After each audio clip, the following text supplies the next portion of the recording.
com você de um assunto gravíssimo. Eu quero falar sobre uma nação rendida à corrupção. Eu vou recorrer ao profeta Miqueias, que vivendo 700 anos antes de Cristo, fez um diagnóstico da sua nação, que pode ser recortado, esse diagnóstico, e aplicado literalmente ao Brasil ou a outras nações contemporâneas. Isso retrata para nós que os tempos mudaram, mas o homem não. Avançamos no campo científico, tecnológico, mas moralmente o homem hoje está tão corrompido quanto os homens de 2.700 anos. O homem hoje é tão avarento, tão ganancioso, tão violento, tão maligno, tão corrupto como as pessoas que viveram há mais de 2 milênios.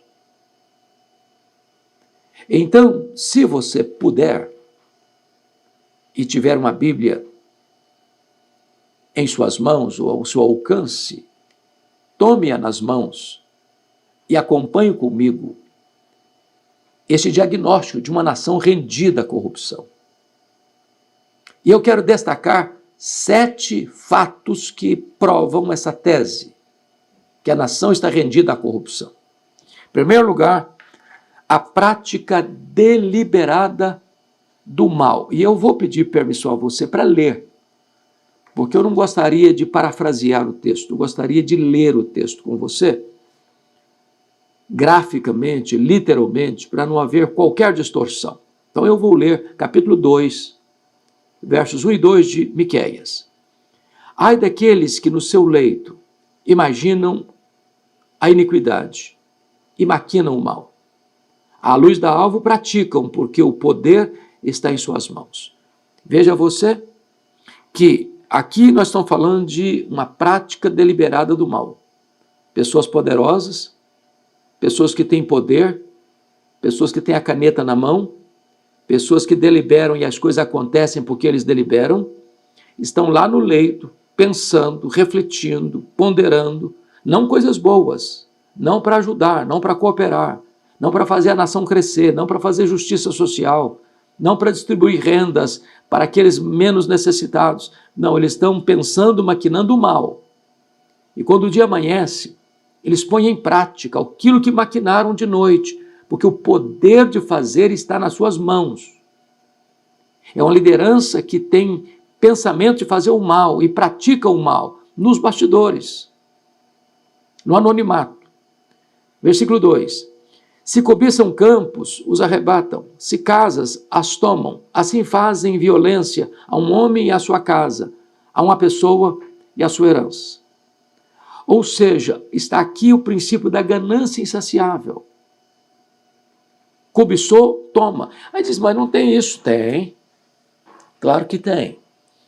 Quando você para pensar que as empresas estão sendo dilapidadas, estatais estão sendo dilapidadas, o dinheiro público está sendo dilapidado.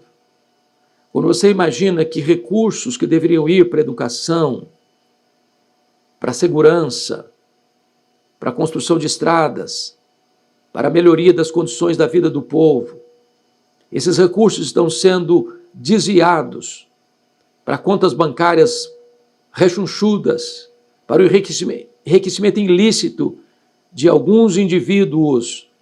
Isso é um assalto, isso é um roubo.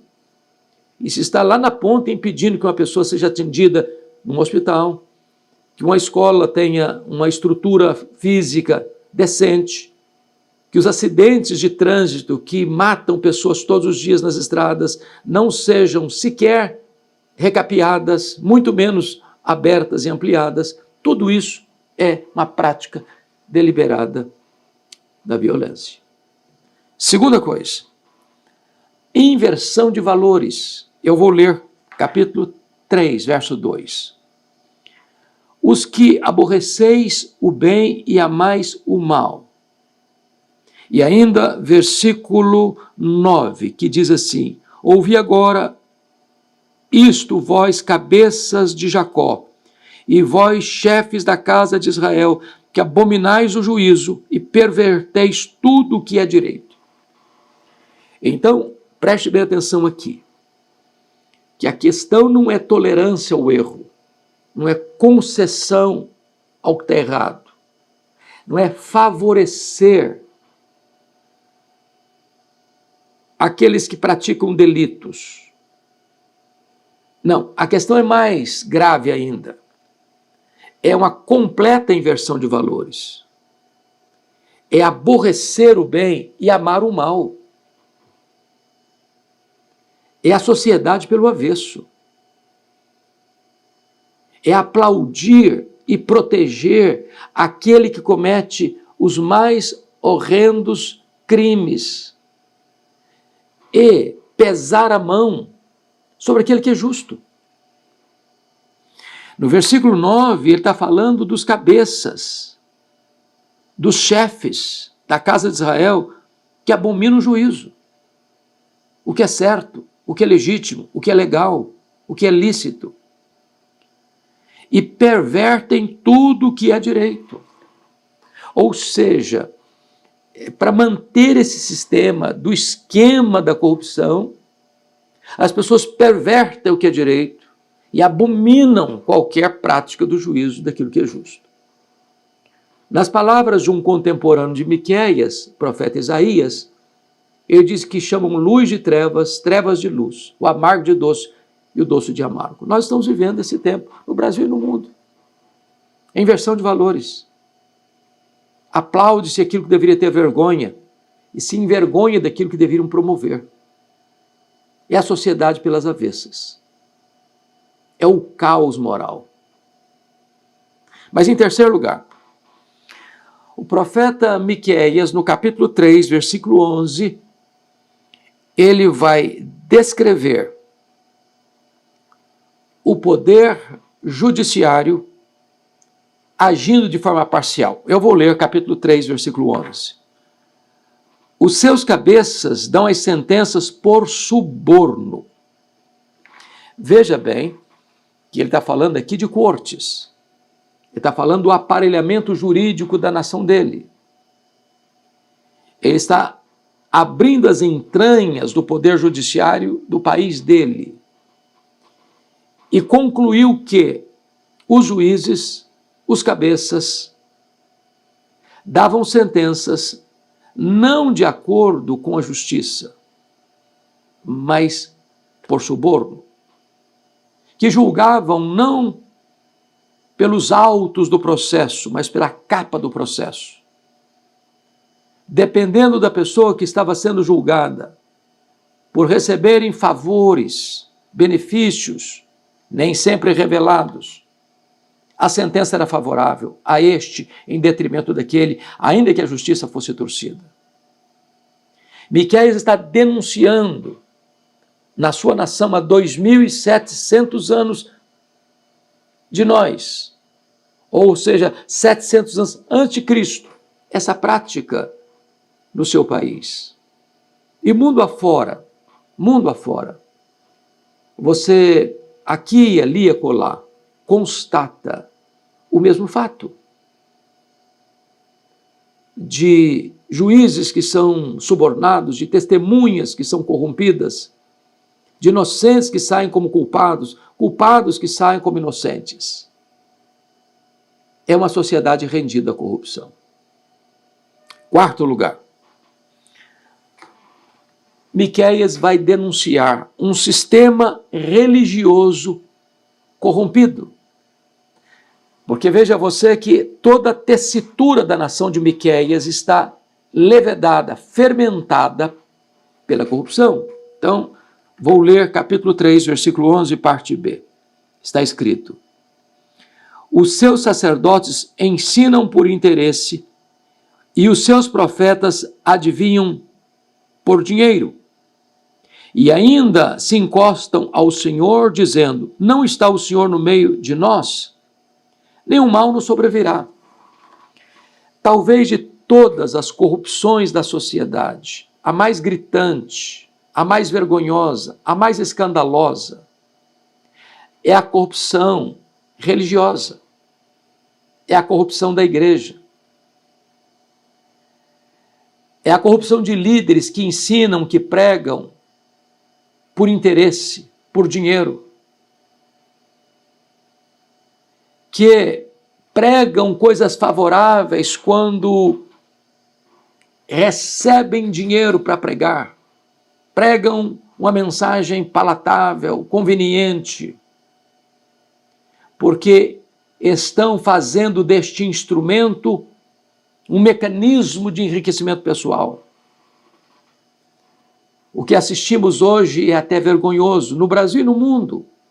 Pregadores que cobram altos cachês para pregar, que fizeram do evangelho um produto, do púlpito um balcão de negócios, do templo uma praça de comércio, dos crentes consumidores, cujo vetor principal que os governa é o lucro. Miqueias denunciou isso há 2.700 anos. E hoje temos visto com muita tristeza quantas pessoas que têm enganado as pessoas com falsas profecias, com misticismo, com sincretismo religioso. E porque o povo não conhece a palavra de Deus, a Bíblia diz: o meu povo está sendo destruído por falta de conhecimento. Em muitos lugares não tem mais palavra de Deus, não se prega mais a palavra de Deus, não se expõe mais a palavra de Deus, mantém as pessoas prisioneiras do sincretismo religioso, do misticismo religioso, das profetadas irresponsáveis, cujo propósito é enganar as pessoas e se enriquecer com essas práticas. Bom, Miqueias estava denunciando isso há mais de 2.000 anos. Os tempos mudaram, os séculos vieram e vieram e vieram, e o coração do homem continua tão corrupto quanto lá no passado. E a corrupção atingiu, inclusive, a própria religião, a própria igreja. Mas, em quinto lugar, Miqueias denuncia também o sistema comercial corrupto. Eu vou ler capítulo 6, versos 10 e 11. Preste atenção. Ainda há na casa do ímpio os tesouros da impiedade e o detestável efa minguado? Poderei eu inocentar balanças falsas e bolsas de pesos enganosos? Preste atenção nisso. Ele está dizendo que tem tesouros da impiedade na casa do ímpio? O que ele está dizendo? A pergunta é esta. O dinheiro que cai na sua conta é dinheiro limpo? Os negócios que você faz, as transações comerciais que você faz, quando você se posiciona lá numa licitação de uma obra pública, isso é feito com transparência, com integridade? Ou tem propina? Ou tem vantagens? O dinheiro que rega a sua conta bancária é dinheiro honesto, fruto do trabalho honrado, honesto? Ou existe roubalheira nos bastidores para o enriquecimento de uns e prejuízo de outros? Mas ele vai além. Ele diz assim: ainda existe o detestável efa minguado. Era uma medida dos cereais. É como se você pudesse pegar, por exemplo, você está vendendo aí 1 litro de trigo e, na verdade, você está entregando 900 gramas. Mas a medida é de 1 litro. Só que essa medida ela foi falsificada para o que está vendendo ter lucro e o que está comprando ter prejuízo. Versículo 11. Poderei eu inocentar balanças falsas, pesos enganosos? O que é balança falsa, peso enganoso? Lembra daquela balancinha de 2 pratos?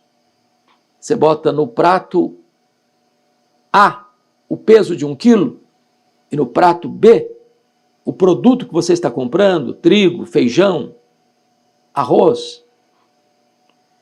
E quando parece que você está levando 1 quilo de feijão, você está levando 900 gramas e não 1 quilo. É o comércio. Ganancioso, avarento, que visa o lucro, que para alcançar o lucro desonesto é capaz de falsificar balanças, pesos, medidas, para o favorecimento daqueles que querem se enriquecer de maneira ilícita, ilegal, imoral. Deus está dizendo, eu estou olhando isso. Deus está vendo isso. Deus não aceita isso. Deus reprova essa prática. Bom, isso estava acontecendo lá com Miqueias. Há mais de 2000 anos. Está acontecendo aqui e mundo afora. Ainda hoje. 6º lugar. 6ª denúncia do profeta Miqueias.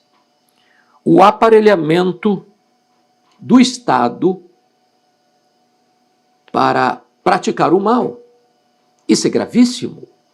Então eu vou ler capítulo 7, versículo 3 de Miqueias. Preste bem atenção na gravidade do que Miqueias está denunciando aqui. Ele está dizendo assim: as suas mãos estão sobre o mal e o fazem diligentemente.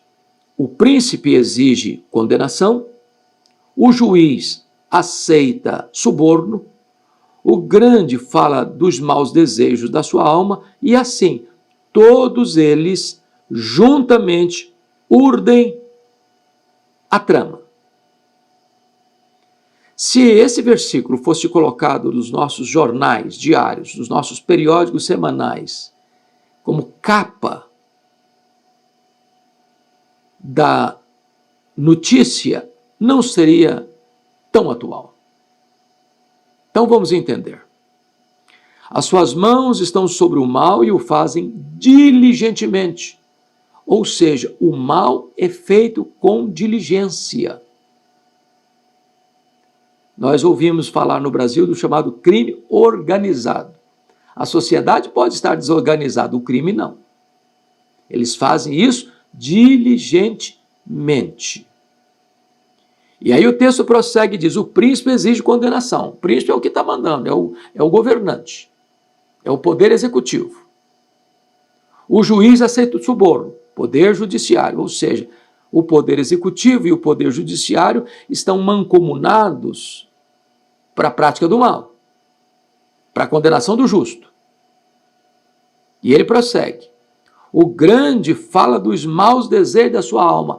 Ou seja, o grande é o que tem o poder econômico. É aquele que tem o poder de influenciar os poderes constituídos com altíssimas somas de propina. E ele diz, e assim todos eles. Olha o aparelhamento aqui. Assim todos eles juntamente urdem, tramam, arquitetam, planejam a trama. Então, há um sistema de corrupção nos bastidores, longe dos holofotes. Mas esses esquemas vêm à tona em termos de opressão, de injustiça, de violência, de prejuízo, de injustiça ao pobre, ao necessitado, ao justo. Esse é o diagnóstico de Miqueias. Eu não estou falando do Brasil, estou falando de Judá, estou falando de Miqueias há 2.700 anos. Não estou falando dos Estados Unidos, do Canadá, da Itália, do Japão, eu estou falando de Miqueias. Mas como disse no começo, o mundo mudou. A sociedade mudou. Temos tecnologia, temos avanço científico, temos avanço tecnológico, temos avanço na medicina, temos avanço no mundo das comunicações, temos avanço no mundo da mobilidade, mas o homem continua com seu coração tão corrupto quanto no passado. Mas deixa eu terminar com sétima denúncia de Miqueias, lá do seu povo, lá da sua nação. É uma estrutura familiar falida. Olha comigo o capítulo 7, verso 6. Está escrito assim. Preste bem atenção. Porque o filho despreza o pai. A filha se levanta contra a mãe. A nora contra a sogra. Os inimigos do homem são os da sua própria casa. Bom, é conhecido o fato de que a família é o grande reservatório moral de uma nação. Se você acompanhou o raciocínio de Miqueias, que eu estou trazendo aqui, ele está denunciando a corrupção dos governantes. Ele está denunciando a corrupção do poder judiciário. Ele está denunciando a corrupção no mundo corporativo. Ele está denunciando a corrupção do comércio. Ele está denunciando a corrupção da indústria. Ele está denunciando a corrupção da igreja, da religião. Ele está denunciando a corrupção da família. A família é um pé de guerra.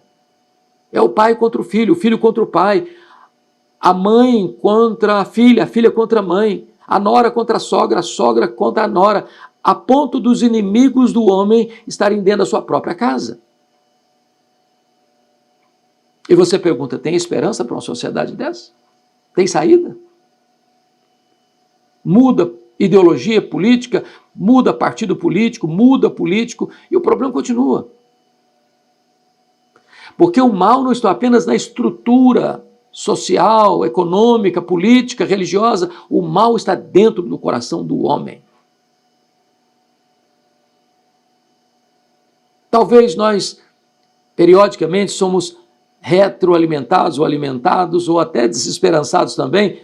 A hora que mudar esse partido, a hora que mudar esse candidato, a hora que outro partido assumir o poder, a hora que outro candidato assumir o poder, vai melhorar, e você tem um pouquinho de esperança, daqui a pouquinho volta tudo e estaca zero, porque esse ciclo é produzido pela corrupção do coração humano. Mas tem saída? O profeta Miqueias aponta uma saída. No capítulo 5, verso 2, desse livro, ele vai dizer o seguinte: E tu, Belém, Efrata, pequena demais para figurar como grupo de milhares de Judá, de ti sairá o que há de reinar em Israel, e cujas origens são desde os tempos antigos, desde os dias da eternidade. Miqueias, 700 anos antes de Cristo, anuncia o nascimento do Messias, do filho de Davi, que nasceria em Belém, a casa do pão. E ele é o rei da justiça. Ele é o rei que governa com justiça, que não aceita suborno, que não tolera violência. E quando ele veio, 700 anos depois, o reino que ele estabeleceu foi um reino espiritual, não um reino político, não com armas convencionais, não com exércitos nas ruas, mas um reinado no coração. E aqueles que se convertem, são convertidos a Cristo, passam a ficar debaixo do governo de Cristo. Ele é o príncipe da paz. Essa vida é transformada, esse coração é transformado. Uma nova vida se estabelece.